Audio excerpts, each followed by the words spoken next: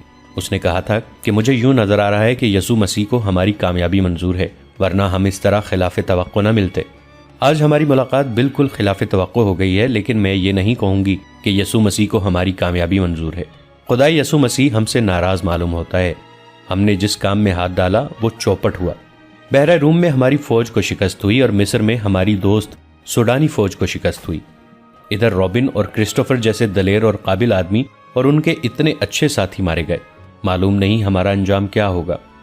ہمارے جیتے جی تمہیں کوئی ہاتھ نہیں لگا سکتا، بالیان نے کہا۔ میرے شیروں کا کمال تم نے دیکھ لیا ہے۔ جس وقت قیدیوں کا قافلہ لاشوں کے پاس ٹیلوں میں رکا ہوا تھا، اس وقت ساحل پر سلطان ایوبی کی فوج کے کیمپ میں 3 آدمی داخل ہوئے۔ وہ اٹلی کی زبان بولتے تھے۔ ان کا لباس اٹلی کے دیہاتیوں جیسا تھا، ان کی زبان کوئی نہیں سمجھتا تھا۔ اٹلی کے جنگی قیدیوں سے معلوم کیا گیا۔ انہوں نے بتایا کہ یہ اٹلی سے آئے ہیں اور اپنی لڑکیوں کو ڈھونڈتے پھر رہے ہیں۔ یہ یہاں کے سالار سے ملنا چاہتے ہیں۔ انہیں بہاؤالدین شداد کے پاس پہنچا دیا گیا۔ صلاح الدین ایوبی کی غیر حاضری میں شداد کیمپ کمانڈر تھا۔ اٹلی کا ایک جنگی قیدی بلایا گیا۔ وہ مصر کی زبان بھی جانتا تھا۔ اس کی وساطت سے ان آدمیوں کے ساتھ باتیں ہوئیں۔ ان 3 آدمیوں میں ایک ادھیڑ عمر تھا اور 2 جوان تھے۔ تینوں نے ایک ہی جیسی بات سنائی۔ تینوں کی ایک جوان بہن کو صلیبی فوجی ان کے گھروں سے اٹھا لائے تھے۔ انہیں کسی نے بتایا تھا کہ وہ لڑکیاں مسلمانوں کے کیمپ میں پہنچ گئی ہیں۔ یہ اپنی بہنوں کی تلاش میں آئے ہیں۔ انہیں بتایا گیا کہ یہاں 7 لڑکیاں آئی تھیں۔ انہوں نے بھی یہی کہانی سنائی تھی، مگر 7 جاسوس نکلیں۔ ان تینوں نے کہا کہ ہماری بہنوں کا جاسوسی کے ساتھ کوئی تعلق نہیں ہے۔ ہم تو غریب اور مظلوم لوگ ہیں، کسی سے کشتی مانگ کر اتنی دور آئے ہیں۔ ہم غریبوں کی بہنیں جاسوسی کی جرت کیسے کر سکتی ہیں؟ ہمیں ان 7 لڑکیوں کا کچھ پتہ نہیں، معلوم نہیں وہ کون ہوں گی۔ ہم تو اپنی بہنوں کو ڈھونڈ رہے ہیں۔ ہمارے پاس کوئی اور لڑکی نہیں، شداد نے بتایا۔ یہی 7 لڑکیاں تھیں جن میں سے ایک لاپتہ ہو گئی تھی اور باقی 6 کو پرسوں صبح یہاں روانہ کر دیا گیا ہے۔ اگر انہیں دیکھنا چاہتے ہو تو قاہرہ چلے جاؤ۔ ہمارا سلطان رحم دل انسان ہے، تمہیں لڑکیاں دکھا دے گا۔ نہیں، ایک نے کہا، ہماری بہنیں جاسوس نہیں، وہ 7 کوئی اور ہوں گی۔ ہماری بہنیں سمندر میں ڈوب گئی ہوں گی یا ہمارے ہی فوجیوں نے انہیں اپنے پاس رکھا ہوا ہوگا۔ بہاؤالدین شداد نیک خصلت انسان تھا۔ اس نے ان دیہاتیوں کی مظلومیت سے متاثر ہو کر ان کی خاطر تواضع کی اور انہیں عزت سے رخصت کیا۔ اگر وہاں علی بن سفیان ہوتا تو ان تینوں کو اتنی آسانی سے نہ جانے دیتا۔ اس کی سراغ رساں نظریں بھانپ لیتی کہ یہ تینوں جھوٹ بول رہے ہیں۔ تینوں چلے گئے، کسی نے بھی نہ دیکھا کہ وہ کہاں گئے ہیں۔ وہ چلتے ہی گئے اور شام تک چلتے ہی رہے۔ کیمپ سے دور جہاں کوئی خطرہ نہ تھا، وہ چٹانوں کے اندر چلے گئے۔ وہاں ان جیسے 18 آدمی بیٹھے ان کا انتظار کر رہے تھے۔ ان تینوں میں جو ادھیڑ عمر تھا وہ میگنا نامریوس تھا۔ یہ صلیبیوں کی وہ کمانڈو پارٹی تھی جسے لڑکیوں کو آزاد کرانے اور اگر ممکن ہو سکے تو سلطان ایوبی کو قتل کرنے کا مشن دیا گیا تھا۔ ان تینوں نے کیمپ سے کچھ اور ضروری معلومات بھی حاصل کر لی تھیں۔ یہ بھی معلوم کر لیا تھا کہ صلاح الدین ایوبی یہاں نہیں، قاہرہ میں ہے۔ شداد کے ساتھ باتیں کرتے جہاں انہیں یہ معلوم ہو گیا تھا کہ لڑکیاں قاہرہ کو روانہ کر دی گئی ہیں، وہاں انہوں نے یہ بھی معلوم کر لیا تھا کہ ان کے ساتھ 5 مرد قیدی بھی ہیں۔ یہ پارٹی ایک بڑی کشتی میں آئی تھی۔ انہوں نے کشتی ساحل پر ایسی جگہ باندھ دی تھی جہاں سمندر چٹان کو کاٹ کر اندر تک گیا ہوا تھا۔ ان لوگوں کو اب قاہرہ کے لیے روانہ ہونا تھا، مگر سواری نہیں تھی۔ یہ 3 آدمی جو کیمپ میں گئے تھے یہ بھی دیکھ آئے تھے کہ اس فوج کے گھوڑے اور اونٹ کہاں بندھے ہوئے ہیں۔ انہوں نے یہ بھی دیکھا کہ کیمپ سے جانور چوری کرنا آسان نہیں۔ 21 گھوڑے یا اونٹ چوری نہیں کیا جا سکتے تھے۔ ابھی سورج طلوع ہونے میں بہت دیر تھی۔ وہ پیدل ہی چل پڑے۔ اگر انہیں سواری مل جاتی تو وہ قیدیوں کو راستے میں ہی جا لینے کی کوشش کرتے۔ اب وہ یہ سوچ کر پیدل چلے کہ قاہرہ میں جا کر قیدیوں کو چھڑانے کی کوشش کریں گے۔ سب جانتے تھے کہ یہ زندگی اور موت کی مہم ہے۔ صلیبی فوج کے سربراہ اور شاہوں نے انہیں کامیابی کی صورت میں جو انعام دینے کا وعدہ کیا تھا وہ اتنا زیادہ تھا کہ کوئی کام کیے بغیر اپنے کنبوں سمیت ساری عمر آرام اور بے فکری کی زندگی بسر کر سکتے تھے۔ میگنا نامریوس کو جیل خانے سے لایا گیا تھا۔ اسے ڈاکہ زنی کے جرم میں 30 سال سزائے قید دی گئی تھی۔ اس کے ساتھ 2 اور قیدی تھے جن میں سے ایک کی سزا 24 سال اور دوسرے کی 27 سال تھی۔ اس زمانے میں قید خانے قصاب خانے ہوتے تھے۔ مجرم کو انسان نہیں سمجھا جاتا تھا۔ بڑی ظالمانہ مشقت لی جاتی تھی اور مویشیوں کی طرح کھانے کو بیکار خوراک دی جاتی تھی۔ قیدی رات کو بھی آرام نہیں کر سکتے تھے، ایسی قید سے موت بہتر تھی۔ ان تینوں کو انعام کے علاوہ سزا معاف کرنے کا وعدہ دیا گیا تھا۔ صلیب پر حلف لے کر انہیں پارٹی میں شامل کیا گیا تھا۔ جس پادری نے ان سے حلف لیا تھا اس نے انہیں بتایا کہ وہ جتنے مسلمانوں کو قتل کریں گے اس سے 10 گنا ان کے گناہ بخشے جائیں گے، اور اگر انہوں نے صلاح الدین ایوبی کو قتل کیا تو ان کے تمام گناہ بخش دیے جائیں گے، اور اگلے جہان خدائے یسوع مسیح انہیں جنت میں جگہ دیں گے۔ یہ معلوم نہیں کہ یہ تینوں قید خانے کے جہنم سے آزاد ہونے کے لیے موت کی اس مہم میں شامل ہوئے تھے، یا اگلے جہان جنت میں داخل ہونے کے لیے، یا انعام کا لالچ انہیں لے آیا تھا، یا وہ نفرت جو ان کے دلوں میں مسلمانوں کے خلاف ڈالی گئی تھی۔ بہرحال وہ عزم کے پختہ معلوم ہوتے تھے، اور ان کا جوش و خروش بتا رہا تھا کہ وہ کچھ کر کے ہی مصر سے نکلیں گے یا جانیں قربان کر دیں گے۔ باقی 18 تو فوج کے منتخب آدمی تھے۔ انہوں نے جلتے ہوئے جہازوں سے جانیں بچائی تھیں اور بڑی مشکل سے واپس گئے تھے۔ وہ مسلمانوں سے اس ذلت آمیز شکست کا انتقام لینا چاہتے تھے۔ انعام کا لالچ تو تھا ہی، یہی جذبہ تھا جس کے جوش سے وہ اندیکھی منزل کی سمت پیدل ہی چل پڑے۔ دوپہر کے وقت ایک گھوڑا سوار صلاح الدین ایوبی کے ہیڈ کوارٹر کے سامنے جا رکا۔ گھوڑے کا پسینہ چھوٹ رہا تھا اور سوار کے منہ سے تھکن کے مارے بات نہیں نکل رہی تھی۔ وہ گھوڑے سے اترا تو گھوڑے کا سارا جسم بڑی زور سے کانپا۔ گھوڑا گر پڑا اور مر گیا۔ سوار نے اسے آرام دیے بغیر اور پانی پلائے بغیر ساری رات اور آدھا دن مسلسل دوڑایا تھا۔ سلطان ایوبی کے محافظوں نے سوار کو گھیرے میں لے لیا، اسے پانی پلایا، اور جب وہ بات کرنے کے قابل ہوا تو اس نے کہا کہ کسی سالار یا کماندار سے ملا دو۔ سلطان ایوبی خود ہی باہر آ گئے تھے۔ سوار انہیں دیکھ کر اٹھا اور سلام کر کے کہا، سلطان کا اقبال بلند ہو، بری خبر لایا ہوں۔ سلطان ایوبی اسے اندر لے گئے اور کہا، خبر جلدی سناؤ۔ قیدی لڑکیاں بھاگ گئی ہیں، ہمارا پورا دستہ مارا گیا ہے۔ اس نے کہا، مرد قیدیوں کو ہم نے جان سے مار دیا ہے، میں اکیلا بچ کے نکلا ہوں۔ مجھے یہ معلوم نہیں کہ حملہ آور کون تھے، ہم مشلوں کی روشنی میں اور وہ اندھیرے میں تھے۔ اندھیرے سے تیر آئے اور میرے تمام ساتھی ختم ہو گئے۔ یہ قیدیوں کے محافظوں کے دستے کا وہ آدمی تھا جو اندھیرے میں غائب ہو گیا تھا اور سوڈانیوں کا گھوڑا کھول کر بھاگ آیا تھا۔ اس نے گھوڑے کو بلا روکے سر پر دوڑایا تھا اور اتنا طویل سفر آدھے سے بھی تھوڑے وقت میں طے کر لیا تھا۔ سلطان صلاح الدین نے علی بن سفیان اور فوج کے ایک نائب سالار کو بلا لیا۔ وہ آئے تو اس آدمی سے کہا کہ اب وہ ساری بات سنائے۔ اس نے کیمپ سے روانگی کے وقت سے بات شروع کی اور اپنے کمانڈر کے متعلق بتایا کہ وہ ایک قیدی لڑکی کے ساتھ دل بہلاتا رہا اور قیدیوں سے لاپرواہ ہو گیا۔ پھر راستے میں جو کچھ ہوتا رہا اور آخر میں جو کچھ ہوا اس نے سنا دیا، مگر وہ یہ نہ بتا سکا کہ حملہ آور کون تھے۔ سلطان ایوبی نے علی بن سفیان اور نائب سالار سے کہا، اس کا مطلب یہ ہے کہ صلیبی چھاپہ مار مصر کے اندر موجود ہیں۔ ہو سکتا ہے، علی بن سفیان نے کہا، یہ صحرائی ڈاکو بھی ہو سکتے ہیں۔ اتنی خوبصورت 6 لڑکیاں ڈاکوؤں کے لیے بڑی کشش تھی۔ تم نے اس کی بات غور سے نہیں سنی، سلطان ایوبی نے کہا۔ اس نے کہا ہے کہ مرد قیدی لاشوں کے ہتھیار اٹھا لائے تھے اور محافظوں کو قتل کرنے لگے تھے۔ محافظوں میں سے 2 نے انہیں تیروں سے ہلاک کر دیا۔ اس کے بعد ان پر حملہ ہوا۔ اس سے یہی ظاہر ہوتا ہے کہ صلیبی چھاپہ مار ان کے تعاقب میں تھے۔ وہ کوئی بھی تھے سلطان محترم، نائب سالار نے کہا۔ فوری طور پر کرنے والا کام یہ ہے کہ اس عسکری کو رہنمائی کے لیے ساتھ بھیجا جائے اور کم از کم 20 گھوڑا سوار جو تیز رفتار ہوں تعاقب کے لیے بھیجے جائیں۔ یہ بعد کی بات ہے کہ وہ کون تھے۔ میں اپنے ایک نائب کو ساتھ بھیجوں گا، علی بن سفیان نے کہا۔ اس عسکری کو کھانا کھلاؤ، سلطان ایوبی نے کہا۔ اسے تھوڑی دیر آرام کر لینے دو، اتنی دیر میں 20 سوار تیار کرو اور تعاقب میں روانہ کرو۔ اگر ضرورت سمجھو تو زیادہ سوار بھیج دو۔ میں نے جہاں سے گھوڑا کھولا تھا وہاں 8 گھوڑے بندھے ہوئے تھے، محافظ نے کہا۔ وہاں کوئی انسان نہیں تھا، حملہ آور ہی ہو سکتے ہیں۔ اگر گھوڑے 8 تھے تو وہ بھی 8 ہی ہوں گے۔ چھاپہ ماروں کی تعداد زیادہ نہیں ہو سکتی، نائب سالار نے کہا۔ ہم انشاءاللہ انہیں پکڑ لیں گے۔ یہ یاد رکھو کہ وہ چھاپہ مار ہیں، سلطان ایوبی نے کہا، اور لڑکیاں جاسوس ہیں۔ اگر تم ایک جاسوس چھاپہ مار کو پکڑ لو تو سمجھ لو تم نے دشمن کے 2 عسکری پکڑ لیے ہیں۔ میں ایک جاسوس کو ہلاک کرنے کے لیے دشمن کے 2 عسکریوں کو چھوڑ سکتا ہوں۔ ایک عورت کسی کا کچھ نہیں بگاڑ سکتی، مگر ایک جاسوس اور تخریب کار عورت اکیلی پورے ملک کا بیڑا غرق کر سکتی ہے۔ یہ لڑکیاں بے حد خطرناک ہیں۔ اگر وہ مصر کے اندر رہ گئیں تو تمہارا پورا کا پورا لشکر بیکار ہو جائے گا۔ ایک جاسوس یا جاسوسہ کو پکڑنے یا جان سے مارنے کے لیے اپنے 100 سپاہی قربان کر دو۔ یہ سودا پھر بھی سستا ہے۔ چھاپہ مار اگر نہ پکڑے جائیں تو مجھے پرواہ نہیں، ان لڑکیوں کو ہر قیمت پر پکڑنا ہے۔ ضرورت سمجھو تو تیروں سے انہیں ہلاک کر دو، زندہ نکل کر نہ جائیں۔ ناظرین، آج کی قسط میں اتنا ہی۔